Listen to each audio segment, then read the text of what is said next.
El passat 15 de març, Cunit acollia la celebració del Dia d'Andalusia, una jornada plena d'activitats per commemorar la cultura andalusa.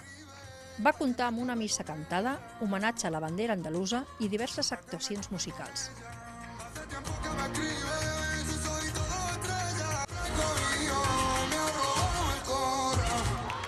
Bé, avui celebrem aquí la cultura i la identitat andalusa. Ho celebrem aquí a Catalunya, a Cunit concretament. Cunit és un poble, és i serà i continuarà sent un poble d'acollida. Volem arribar a ser un poble d'exemple de convivència, perquè no hem d'oblidar que avui per avui el col·lectiu andalús és un col·lectiu gran i important per Cunit, que també forma part de la nostra comunitat.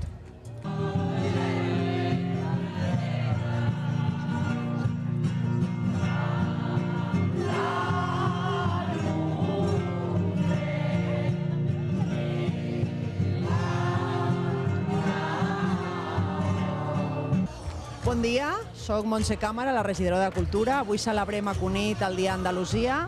A Cunit tenim 4 entitats andaluses. Des de l'Ajuntament sempre es dona suport a aquestes entitats. Són entitats molt col·laboradores que sempre participen dels nostres actes. I avui, doncs, com veieu a la plaça, hem començat amb una missa rociera i ara ells faran els seus cants i les seves exhibicions.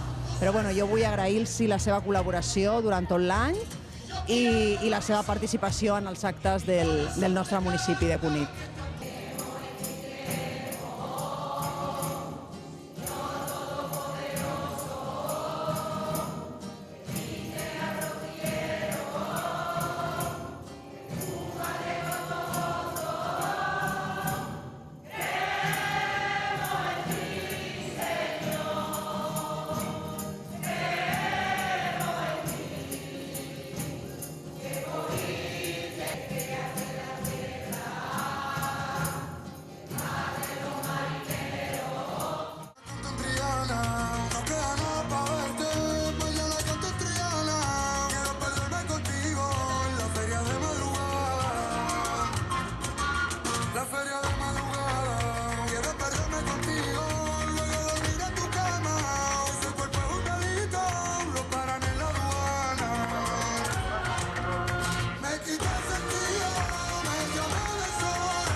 Y de amor mis desengaños, al verte dejar la mía y a los 18 años. Adiós. En el sueño de la luz.